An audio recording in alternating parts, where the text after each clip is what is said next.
Bienvenida a todos y a todas a la clase número ya 2 de esta unidad. Hoy día, siendo viernes 4 de diciembre, ya nos queda poco para terminar el año. Y también me gustaría recordarles a todos y a todas que si quieren opinar, si tienen algún comentario o duda, no tengan problema en hacerlo, ¿cierto? También podemos ocupar lo que es la plataforma Zoom, donde ustedes pueden levantar la manito por medio del internet, ¿cierto? También si quieren hablar por el chat, háganlo sin ningún problema. Y si no quieren, pueden activar sus micrófonos también y decir lo que quieran. Y también que dentro de las opiniones estén enmarcadas en lo que es el respeto, ¿cierto? Aquí estamos todos trabajando para ustedes, ¿cierto? Y ustedes también están aquí para aprender, así que tenemos que tenernos respeto entre todos y todas para que esta clase salga buena, ¿cierto? Y también podamos aprender y también o entretenernos dentro de lo mismo, ¿cierto? Teniendo esto en claro, voy a compartir lo que es el PowerPoint.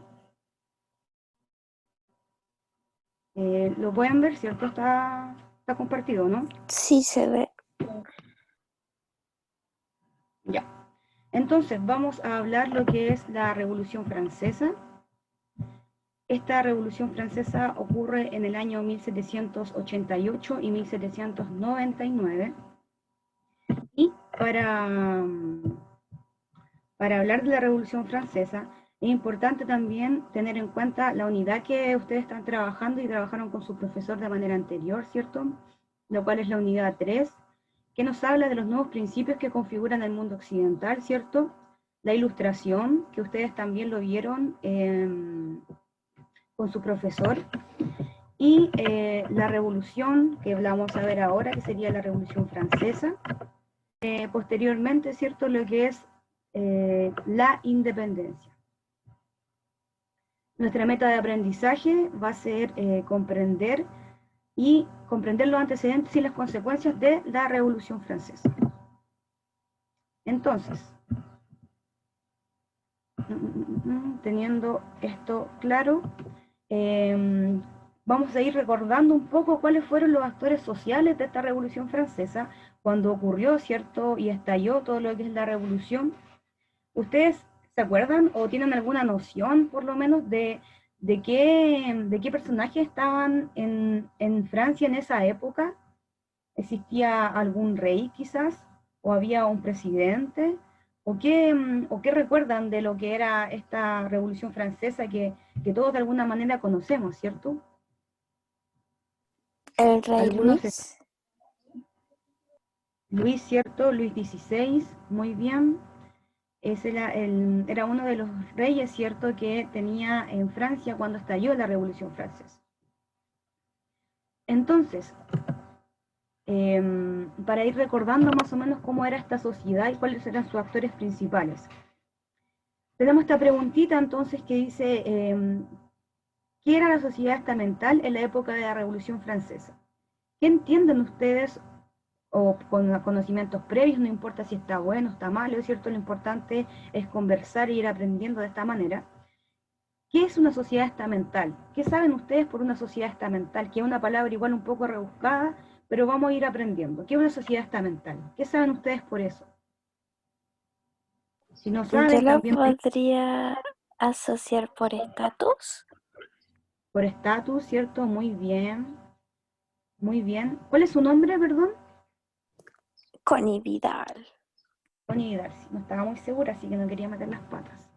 Ya, muy bien, Connie. Entonces, sí, una sociedad estamental tiene mucho que ver con lo que dijo la Connie, ¿cierto? Que es una sociedad por estatus, es decir, que también existía esto que nosotros vimos en la sociedad colonial, que era, ¿cierto?, este triángulo, ¿cierto? Esta figura geométrica en donde algunos grupos sociales estaban encima de otros y habían otros grupos sociales que estaban abajo. ¿Se recuerdan que eso lo vimos en la sociedad colonial? Donde estaban abajo los esclavos, ¿cierto? Arriba otros grupos sociales, ¿lo recuerdan?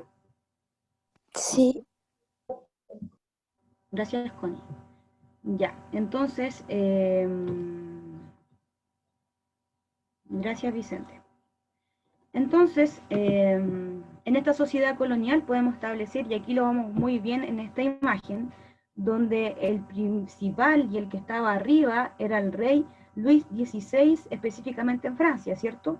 Y que este rey tenía el poder absoluto de los súbditos, y que su poder, según lo que él decía, lo que el rey decía, que era un poder delegado por Dios, es decir, que Dios le daba el poder al rey para poder entonces ejercer todo su poder, ¿cierto? Ya sea político, ya sea social. Entonces, el rey Luis XVI era quien estaba entonces a cargo de este poder absoluto, en donde era un poder también un poco autoritario. Entendemos que por autoritario hablamos de un poder donde no, donde solamente lo ejercía una sola persona, ¿cierto? A veces de manera un poco violenta, sin incluir a los grupos sociales que estaban un poco más abajo. Y gozaban claramente de privilegios. El rey gozaba de muchos privilegios ya que acumulaba riquezas y no las compartía con los otros grupos sociales. Luego tenemos a la nobleza, donde podemos ver, ¿cierto? ¿Existe alguna duda, chiquillos, chiquillas, sobre el poder que ejercía el rey en esa época? ¿Alguien tiene alguna duda, consulta, comentario, opinión? Ninguna duda. Ninguna. Ya, gracias. El Benjamín Zuñito me levantó la manito. Lo ¿Qué? siento, lo hice sin querer, se me cayó el celu. Ya, bien, pero ahí, para que sepan que estoy atenta ahí mirando todo. Entonces, luego del rey, más abajito estaba la nobleza, quien era, en su mayoría eran príncipes, ¿cierto? Condes, duques, y también sus títulos de poder eran hereditarios. ¿Qué quiere decir que sean hereditarios? Que pasaban de familia en familia, ¿cierto? Su hijo podía heredar este poder, su esposo podía, o sea, su hijo podía ejercer este poder, y otros grupos, ¿cierto?, de su familia. Tenemos que recordar que también en esta época la mayoría que tenían los poderes políticos eran hombres, ¿cierto? No había muchas mujeres, en verdad no había mujeres que ejercían poderes políticos. Entonces,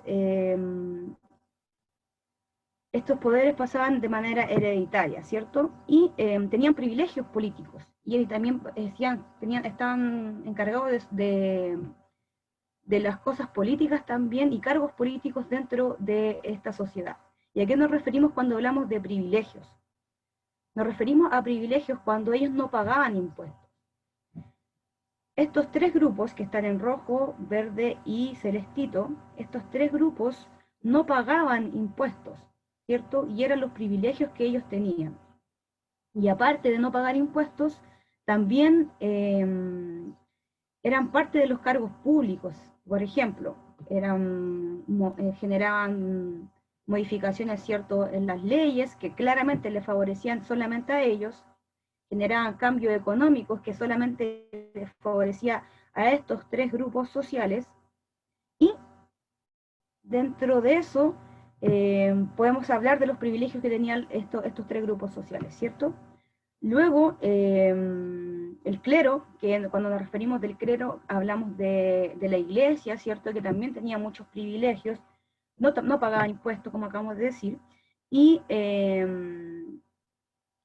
y también eran parte de cargos públicos, ¿cierto? Entonces estos tres grupos tienen que recordarlos bien, si pueden anotarlo en su cuadernito, cuáles eran las funciones que tenían estos tres grupos sociales en la sociedad de Francia, puesto que producto de sus privilegios y producto de lo que acabamos de decir, de alguna manera estos van a ser nuestros antecedentes para la Revolución Francesa.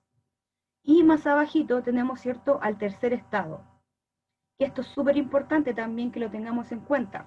El tercer estado constituye el 95% de la población. Eso es mucho, ¿cierto? Ellos claramente eran mayoría. Y este tercer estado incluye, ¿cierto?, a los burgueses, a los campesinos y a los artesanos. ¿Claro? Para que lo vayan anotando en su cuadernito, lo tengan claro, para que podamos entender de mejor manera por qué estalla la Revolución Francesa en Francia en esa época. ¿Alguna duda, pregunta, comentario, chiquillos, frente a estos actores sociales de Francia? De que ¿por qué les decían tercer estado? El tercer estado, no tengo mucha claridad, profe, si quiere ayudarme, ¿por qué le decían tercer estado? Claro, Connie, lo que pasa es que el concepto de tercer estado no es un concepto que la gente en ese año se denominara así. Lo primero que hay que aclarar, cuando yo hablo de nobleza, clero o tercer estado, no son conceptos que en 1789 la gente dijera, ah, yo soy perteneciente de un tercer estado. Son conceptos que la historiografía denomina así para poder, ¿cómo decirlo?, dividir la sociedad de un país o de un reino como Francia en clases sociales, ¿cachai? Entonces, cuando se habla del tercer estado, en el organigrama, que más o menos pareciera ser que tuviera 4 partes, en realidad tiene 3, porque hay algo que hay que aclarar. El rey, aquí al menos, siempre está fuera de la pirámide, porque está por sobre de los demás. Es una persona casi omnipresente, es como Dios. No sé si ustedes se acuerdan cuando estudiamos monarquía absoluta, ¿se acuerdan de eso? Sí, Ya, yo creo que el curso también debe recordar eso. Por lo tanto, la esencia de esta pirámide está aquí, entre 3, nobleza, clero y tercer estado. Y de ahí el nombre de tercer estado, ¿cachai? El rey de alguna manera está por sobre todos los demás porque es un ser prácticamente endiosado, ¿ya? Es una pequeña aclaración dentro de lo que es la pirámide estamental que está ahí. Y bueno, obviamente tercer estado porque se encuentra en un tercer escalafón, ¿ya? Dejando de lado la figura del rey porque el rey, insisto, es un ser superior prácticamente, que toma todas las decisiones, que acumula todos los recursos, y el nombre de tercer estado es por un tema de posición y también porque los historiadores en esa época definieron con este concepto a este grupo social que está integrado por estos personajes que mencionaba la profesora Camila. Burgueses, gente que tiene recursos económicos, pero que no tiene nada que ver con la nobleza ni el clero, y campesinos también, gente pobre, gente sin educación, gente que vive trabajando todo el día y toda su vida, y que trabajan principalmente la tierra. ¿Ya? A diferencia de los 2 estamentos anteriores. Así que se entiende, Connie, esa aclaración, ¿no es cierto? se entiende. Súper, ya. Camila. Ya, profe, gracias. Entonces, teniendo todo esto en cuenta y lo que también acaba de decir su profesor, vamos a pasar a la otra diapo. Ya. Entonces, nos vamos a la parte central, ¿cierto? Y al desarrollo más bien de lo que es la clase. Y vamos a responder a esta pregunta, ¿por qué ocurrió, ¿cierto?, la Revolución Francesa? Y existen varios antecedentes producto de por qué se desarrolla, ¿cierto?, esta revolución. En primera instancia vamos a catalogar 2 antecedentes importantes, los políticos, ¿cierto?, y los económicos.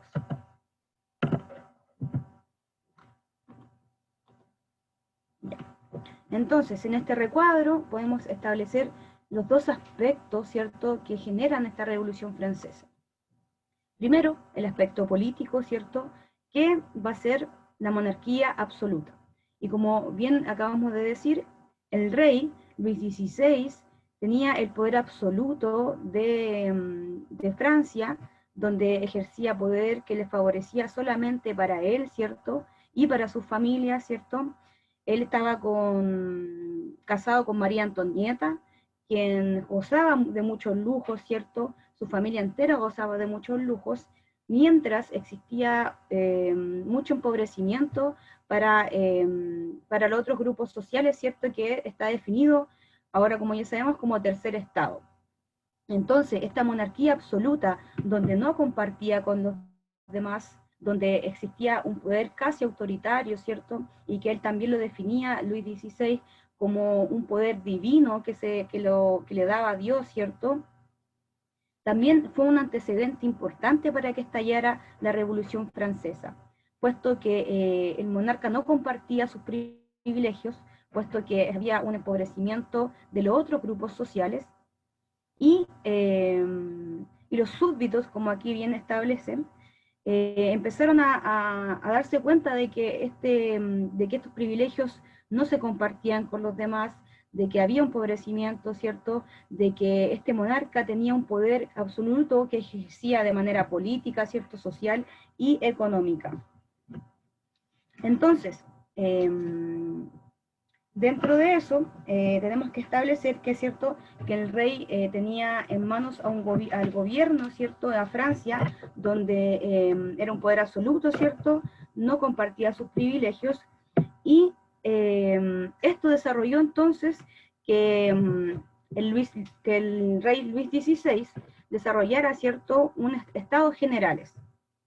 Llamó a estados generales Luis XVI, producto de todos los conflictos que estaban teniendo de manera social y política en Francia, y intenta como tratar de resolver cierto este conflicto, y entonces llama a estos estados generales, que es una especie de asamblea, ¿cierto?, que está integrada por 1.200 diputados más o menos, donde intenta resolver esta crisis económica, ¿cierto?, y obliga entonces al soberano a tener ya a tomar en cuenta, ¿cierto?, lo que el tercer estado estaba diciendo.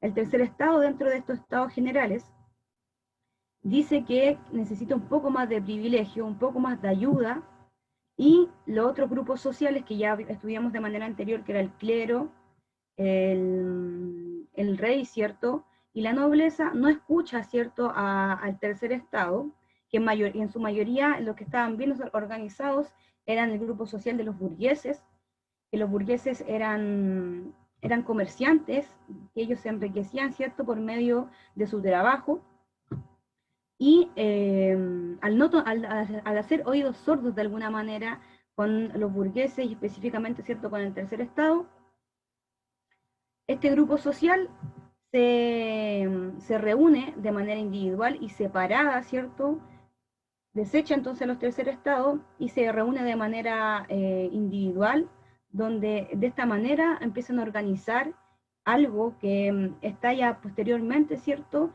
en la Revolución Francesa. Y específicamente, esto va a empezar a ocurrir en la toma de la Bastilla en 1789, en el año, ¿cierto?, que estalló, ¿cierto?, la Revolución Francesa. Y la toma de la Bastilla va a ser un hecho épico para hablar sobre la Revolución Francesa. Este hecho, de alguna manera, fue el que desarrolló, ¿cierto?, y le dio un plus a la revolución. Y teniendo todo esto en cuenta, todo lo que ocurrió, todo lo que pasó, ¿cierto?, con los estados generales, la toma de la Bastilla, se va a generar de alguna manera un fin al feudalismo. Y cuando hablamos de feudalismo, nos referimos a que exista un monarca, ¿cierto?, con un poder absoluto, donde existen súbditos, ¿cierto?, y de alguna manera, con todo lo que acabamos de nombrar, se desecha, ¿cierto?, y se genera un fin a esto, al feudalismo y al poder absoluto del monarca. ¿Estamos claros, chiquillos y chiquillas? ¿Alguna duda, consulta, comentarios frente a estos aspectos políticos de la Revolución Francesa? Está claro. Gracias, Connie. Camila, solamente puedo acotarlo, ¿no? Ya, solo una acotación pequeña. Noten importantemente la diferencia entre lo político y lo económico. O sea, cuando hablamos de política, hablamos de decisiones individuales de personas y de autoridades que son regentes y gobernantes de un lugar. En este caso, el rey de Francia, sus súbditos, la familia real, que muchas veces fueron decisiones que, como las que salen aquí, a nivel de un sistema absoluto, generó una situación de privilegios que básicamente hizo que el tercer estado se sintiera mucho más complicado, mucho más molesto y ese tipo de sensaciones, como también lo que provocó esta instancia de los estados generales, esta gran reunión, ya este gran hito que finalmente lo podemos traducir en una especie de reunión. Y obviamente lo que pasaría con la toma de la Bastilla y lo que obviamente posterior a la toma de la Bastilla se va a convertir en el proceso de lo que va a ser esta gran revuelta o revolución francesa. O sea, tengan presente eso de lo político, ¿ya? Porque lo económico tiene que ver claramente con lo que va a comentarle ahora la profesora. Eso, Camila. Ya, profe, gracias. Entonces, teniendo en cuenta lo que acaba de decir su profesora, es importante que también generemos esta diferencia, ¿cierto?, entre lo político y lo económico.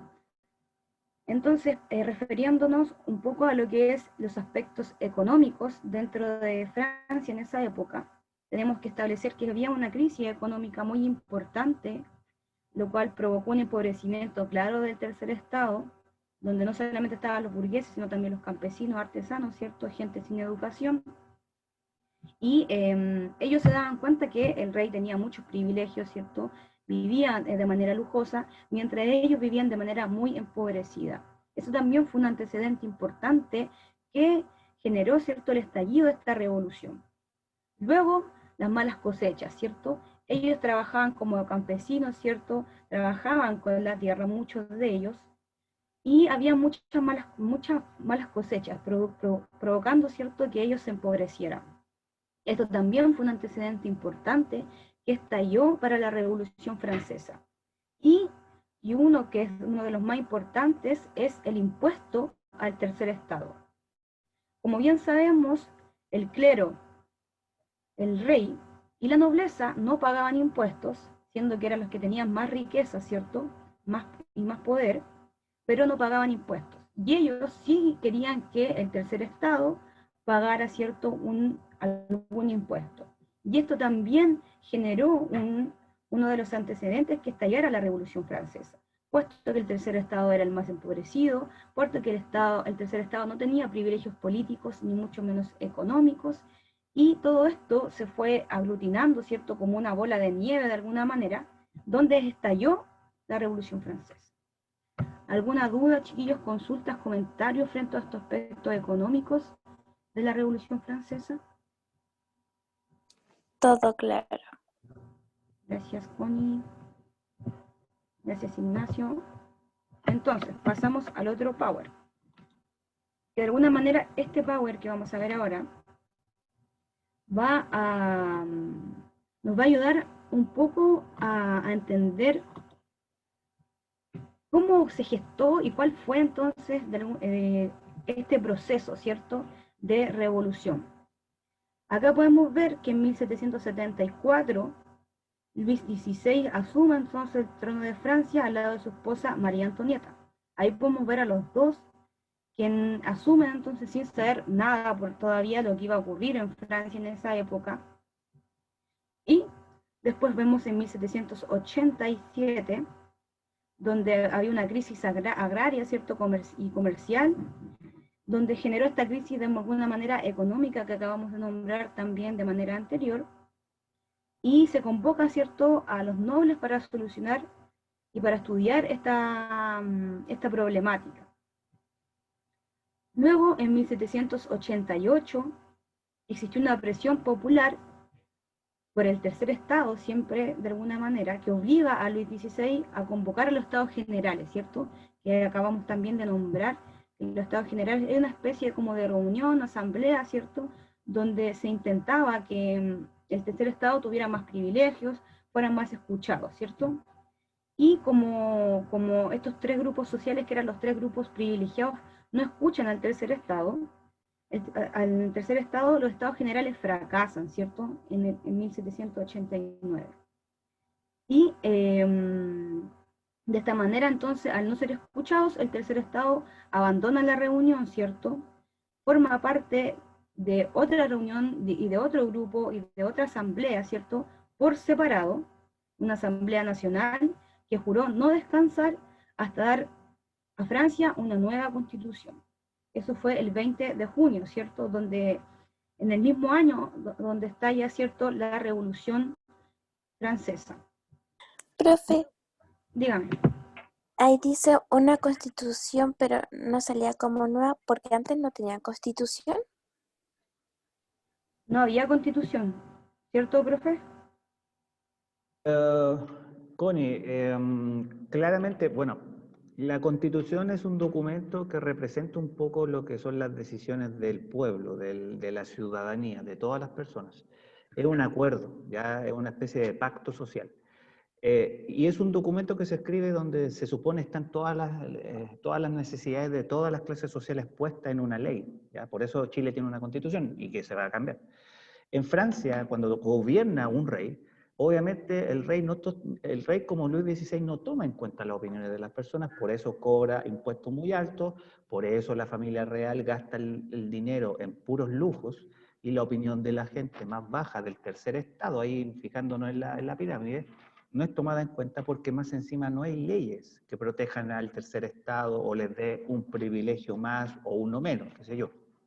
Por lo tanto, antes de Luis XVI, en Francia no existía eso porque en Francia no había un sistema democrático, ya no existía la democracia, no se elegían a los reyes. Acuérdense lo que hemos hablado anteriormente de eso.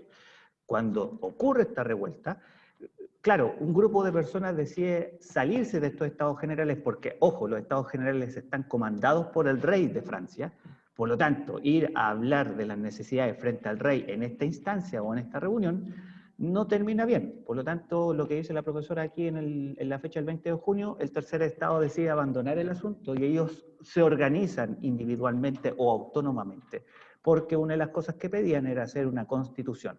Si ustedes se acuerdan, en el mes pasado, cuando hablamos de la Ilustración es un movimiento intelectual que critica el antiguo régimen, o sea, el sistema absolutista. Y una de las cosas que se quería hacer para cambiar el sistema era dividir el poder. ¿Se acuerdan, chiquillos? Los tres poderes del Estado, ejecutivo, ¿qué más? Legislativo y judicial. Correcto, con esos tres poderes del Estado se puede hacer una constitución, de hecho. Y de ahí vienen las razones de por qué antes en Francia no había constitución. ¿Se entiende? Sí. Perfecto. Ya, gracias, profe. Entonces, como bien sabemos, se intenta proclamar, ¿cierto?, a la primera constitución de Francia, ya que, como bien dijo su profesor, era un estado absoluto, donde el rey tenía un poder de alguna manera bien autoritario, donde no escuchaba al tercer estado, donde no escuchaba a ningún ciudadano que no fuera privilegiado como él. Entonces, al ocurrir todo esto, en Francia existe de alguna manera un revuelo bien importante. Se generan varios cambios, ¿cierto? Y quedamos en el 90, ¿cierto?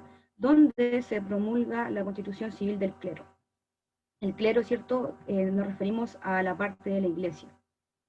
Luego, en el 91, se proclama la primera Constitución, ¿cierto?, de Francia, y de esta manera Luis XVI y su esposa María Antonieta se dan cuenta que no son muy bienvenidos dentro de esta revolución, sino que más bien son de alguna manera los enemigos de esta nueva revuelta social, ¿cierto?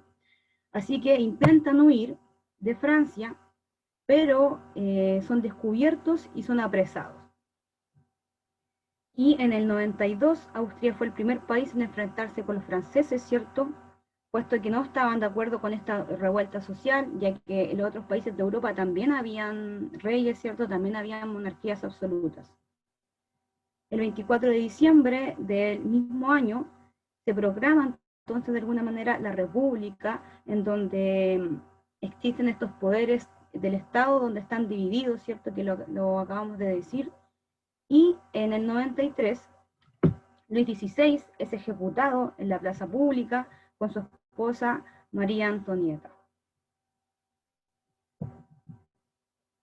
Luego, en el 94, ¿cierto? 1794, cae Robespierre, quien es uno de los personajes importantes de esta revolución, que los vamos a ver más adelante en específico, y son también ajusticiados, ¿cierto?, en la plaza pública. Y después tenemos en 1799 a este personaje que algunos quizás lo conocen, Napoleón Bonaparte, quien llegó a Francia de alguna manera a generar un golpe de Estado y que puso fin al directorio. Y este personaje también es importante, ya que empieza a organizar, ¿cierto?, Francia, ya a ir a los otros lados de Europa, ¿cierto?, que lo van a ver más específicamente en las otras unidades. Entonces, teniendo esto claro, de alguna manera nos hacemos un mapa mental frente a lo que ocurrió, ¿cierto?, en Francia en esa época. En la fecha más importante y clave, ¿cierto?, va a ser 1789, donde se proclaman, ¿cierto?, los derechos del hombre y del ciudadano, donde aquí se establece que son todos iguales, donde existe una soberanía, ¿cierto?, por su territorio. ¿Alguna duda, pregunta, comentario frente a esta línea de tiempo? Ninguna duda. Ya. Pasamos entonces al otro Power, donde vamos a hablar de los grupos más importantes frente a la Revolución Francesa, que eran los grupos revolucionarios, que de alguna manera se dividían en dos, ¿cierto? En primera instancia tenemos a los jacobinos. Estos eran profesionales, eran pequeños propietarios que aspiraban a los cambios más radicales.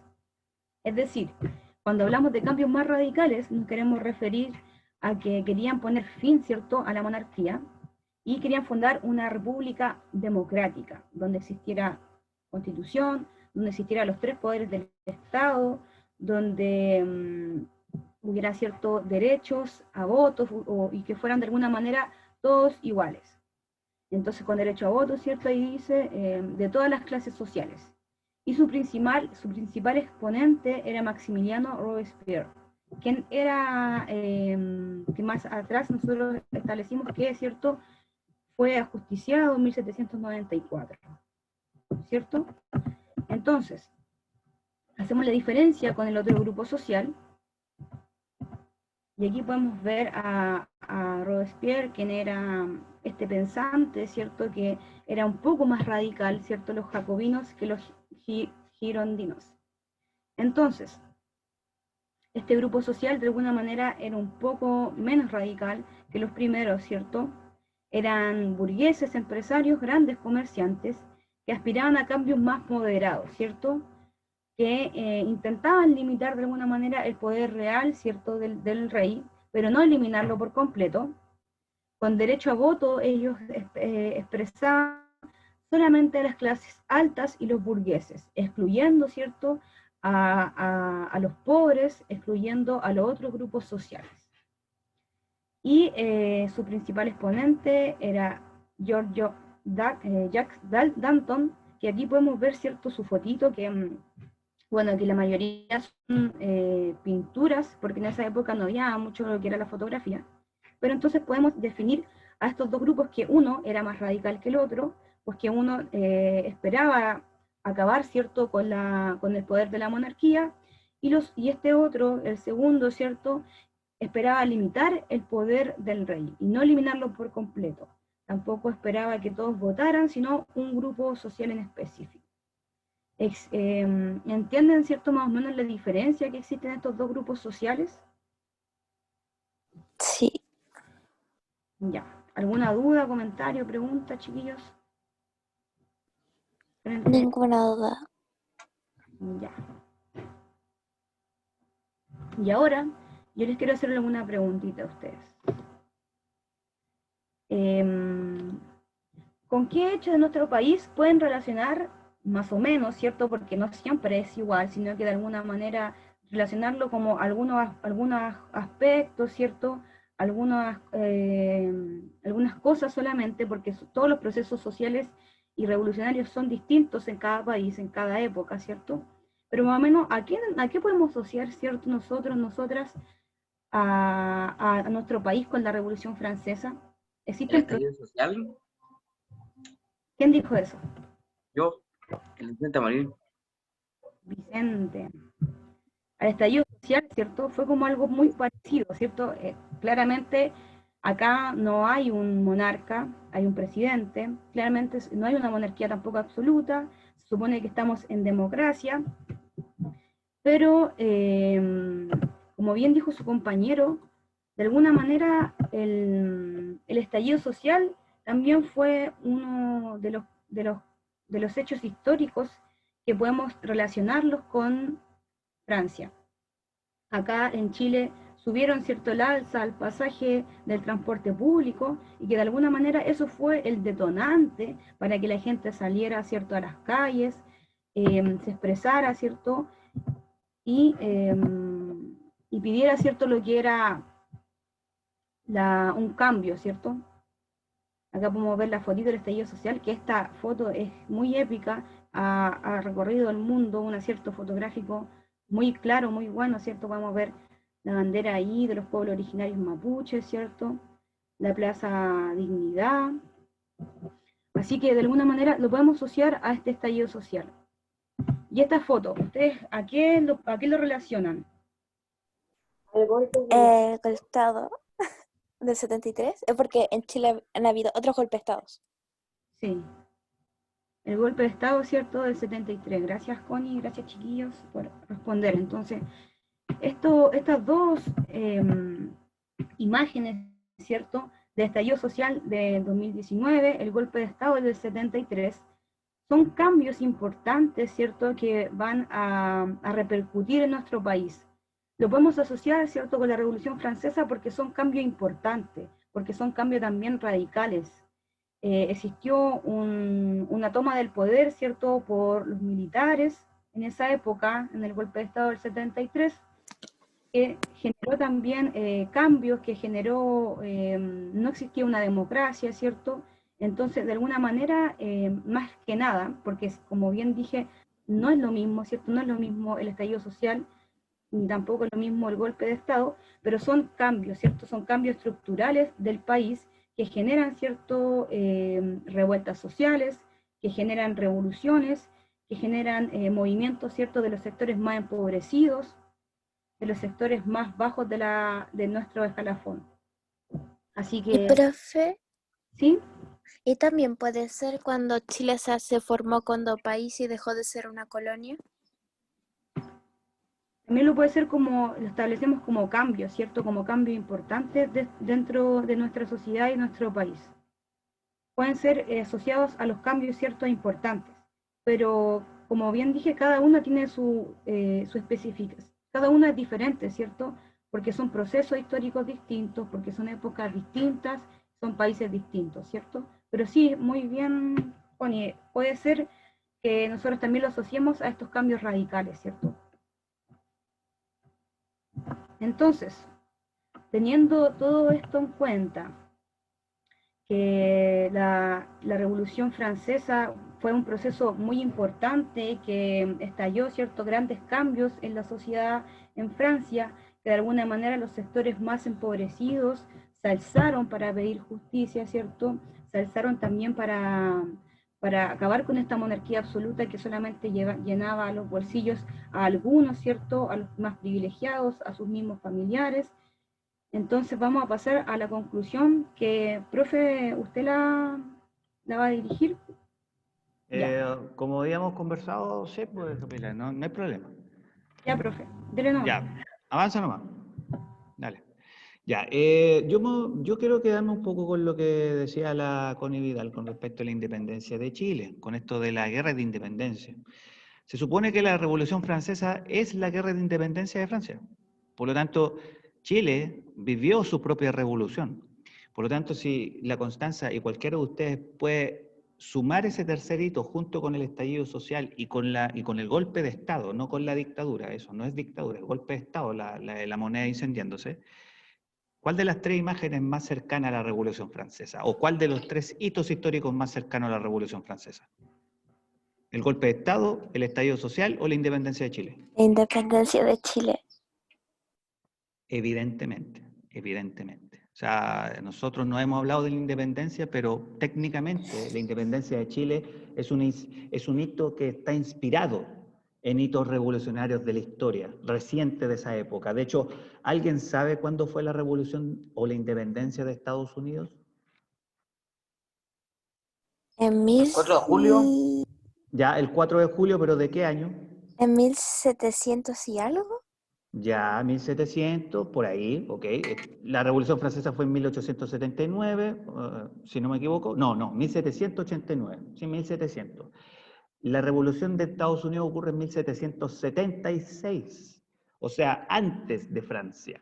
Ya en América había movimientos de independencia o de revolución. Por lo tanto, el primer punto que está en la pantalla, para que lo veamos todos, habla de que la revolución como cambios radicales dentro de un sistema. O sea, el estallido social no es un cambio radical aún. No hay nueva constitución, no ha salido Piñera del poder, no han salido los políticos de siempre del poder, ni nada por el estilo. En Francia ajusticiaron al rey, le cortaron la cabeza, literalmente. Si alguien me dice cortémosle la cabeza a nuestro presidente, no va a pasar jamás. Pero en Francia fue radical el cambio. En el golpe de Estado se derrocó un gobierno, el de Salvador Allende, de manera antidemocrática. Lo bombardearon, lo mataron y todo.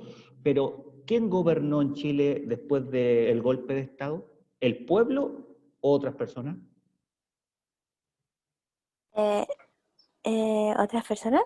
Sí, pues, ¿quiénes? Aparte de Pinochet. ¿Los militares? Ya, los militares. Y los partidos políticos que eran más cercanos a los militares. Por lo tanto, el pueblo, calladito. Violación a los derechos humanos, persecución a los opositores y un estado de sitio que duró mucho tiempo. ¿Para qué irme con los detalles? Y la independencia de Chile, como lo vimos con la Connie Vidal y la pregunta que formuló, se parece como más cercanamente a ese cambio radical, de que Chile se hace independiente del rey de España, en el caso nuestro. Francia, los franceses se hacen independientes del rey Luis XVI. Y literalmente pasan estas cosas que la profesora mostró en la línea de tiempo. ¿Ya? Entonces, la primera gran conclusión que hay que dar de esta sesión es que la revolución es un concepto que está asociado a cambios radicales dentro de un sistema que lleva desgastado mucho tiempo. Por eso esa pirámide estamental se va a invertir. Entonces, el cambio radical claramente en Francia habla de lo social, porque después de que el rey deja de gobernar, gobierna el pueblo, por así decirlo, con una constitución, acuérdense de ese concepto. En lo económico, obviamente, las injusticias y las desigualdades provocan que la gente se sienta más enojada con el rey más que otra cosa, porque le suben los impuestos, el precio es más alto de los productos, etc. Y claramente en lo político también es un cambio radical. O sea, cuando yo hablo de revoluciones, hablo de cambios radicales, cambios de 180 grados, no de 360 grados, porque si no volveríamos a lo mismo. Por lo tanto, la importancia y la relevancia de este tema es dar a entender que la historia de Francia es una antes de 1789 y es otra después de 1789, porque cambia absolutamente, si se fijaron en la línea de tiempo que mostró la profesora. Eso es súper importante de recordarles para hablar de la revolución, porque si alguien me dice que el estallido social es la revolución de Chile, en realidad no todavía. Les falta, porque hay cambios que no se han logrado todavía hacer, porque estamos en una democracia. ¿No? Eso igual es importante, sin desmerecer lo que se ha logrado, porque han habido avances. El golpe de Estado claramente es descartado porque claramente es un gobierno de un grupo de personas que terminó con lo que más o menos todos conocemos, pues, la caída de un gobernante legítimamente elegido y un proceso súper terrorífico que dejó huella hasta el día de hoy. Bueno, y por lo mismo, pregunta, dentro de los que se han formulado en esta clase, para concluir. ¿Qué provoca o inspira en Europa y en otras partes la Revolución Francesa? A propósito de lo que hemos conversado. ¿Qué provocó o inspiró en Europa y en otras partes del mundo la Revolución Francesa? Ahí hay una pista en la pantalla. Vicente. ¿Para independizarse? Ya, Connie, dijiste esa palabra, independencia. Vicente, ¿tú querías decir algo? Sí, profe, que también como que le sacó así como el poder a los otros países, así como que también lo podían hacer. ¿Como imitar lo que hicieron en Francia? Sí, Ya, perfecto. Y se complementa con lo que dice la Connie, la idea de la autonomía, del autogobernarse. De hecho, la imagen ahí en pantalla muestra lo que todos se supone conocemos, por los países de Latinoamérica, Venezuela, Ecuador, Perú, Brasil, Chile, Uruguay, Bolivia, etc. Pero ¿cómo nacen esos países? ¿Desde dónde nacen esos países? ¿Qué es lo que tiene que pasar para que ocurran, para que existan estos países? ¿Qué es lo que pasó en la historia? ¿Qué pasó en la historia para que estos países existieran? Pregunto yo. Tuvo que haber pasado la Revolución de Francia y también de Estados Unidos, entonces ahí como, y aparte de que los países como entre sí se apoyaron para poder formar y independizarse. También el apoyo entre los países también es un detalle no menor. Pero de hecho, no solamente es que sea Estados Unidos y Francia, chiquillos, es que haya habido una revuelta, que haya habido una revolución. Porque pudo haber pasado, no en Francia o en Estados Unidos, pudo haber pasado en Inglaterra, pudo haber pasado en España, pudo haber pasado en Portugal, en Rusia, o aquí en América primero, probablemente. No sé si me entienden. La idea de un acto una organización entre las personas que sienten rabia de su autoridad y deciden cambiarlo todo. Francia y Estados Unidos fueron los primeros, les tocó a ellos, se atrevieron ellos primeros, pero pudo haber sido cualquier otro lugar que tuviera una monarquía absoluta y que sintieran todas estas cuestiones como injusticias, desigualdades, brutalidad, muerte, miedo. Pero les tocó a estos dos países y los demás los imitaron. Por eso, más que Estados Unidos y Francia, es que hubiera en un lugar del mundo un grupo grande de gente que decidiera revolucionarse o rebelarse contra la autoridad. Ahí está la esencia de la clase.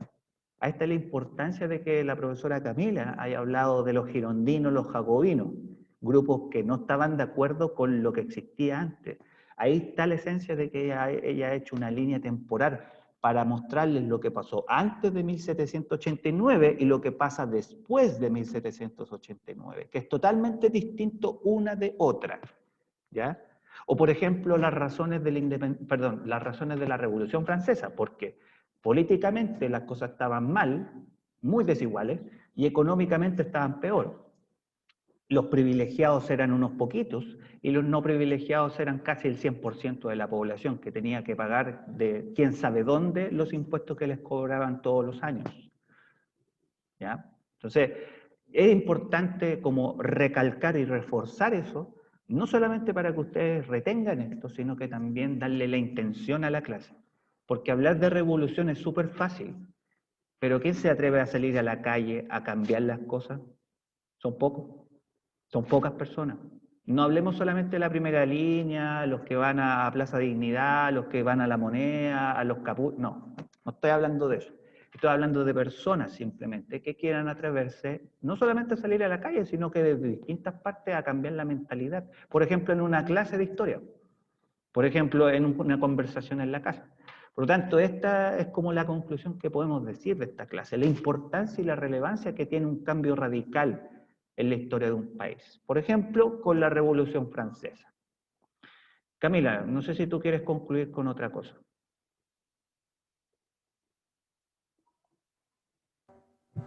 No, profe, encuentro que está todo súper clarito con lo que dijo usted, que está bien. Ya, ok. Por lo tanto, muchachos, la grabación la vamos a dejar hasta aquí. No sé si alguien quiere preguntar algo más o estamos bien. Para cualquiera de los dos, para la profe o para mí. ¿Alguien tiene alguna pregunta? Estoy nice. Ya, ¿y los demás? Porque los demás, algunos ni siquiera han mencionado ni pío. ¿Alguien más del curso quiere decir algo? Sí, profe, entendí, profe, me tengo una duda. Porque yo no me puedo convencer que dos o tres personas digan siempre que sí. Sí, profe, ¿Alguien? sí entendí. Ya, dicho, perfecto. ¿Qué pasa con los demás? Pues Emilia, no sé, pues Alondra, porque hay muchos que están callados, de verdad eso me incomoda, porque después los resultados tienen que ser impecables esta próxima semana. Ya, el Jesús Sí, entendió, Todo profe. la bien. Fernanda, el Benjamín Fuenzalía, la Connie Castro, la Dana de Villarroel, perfecto. Así me gusta. Eso es lo que yo necesito para que su profe entienda que esta clase resultó. Ya, porque la próxima semana es la remedial de historia y no pueden desaprovechar esa oportunidad. Todo bien, me dice la Connie Vidal. La Emilia Triviño, ninguna duda, perfecto. ¿Quién más? ¿Alguien más? Fernando Silva, por ejemplo, la Feña Santibáñez, Valentina Pinto, Fernanda Faúndez, ¿todo bien?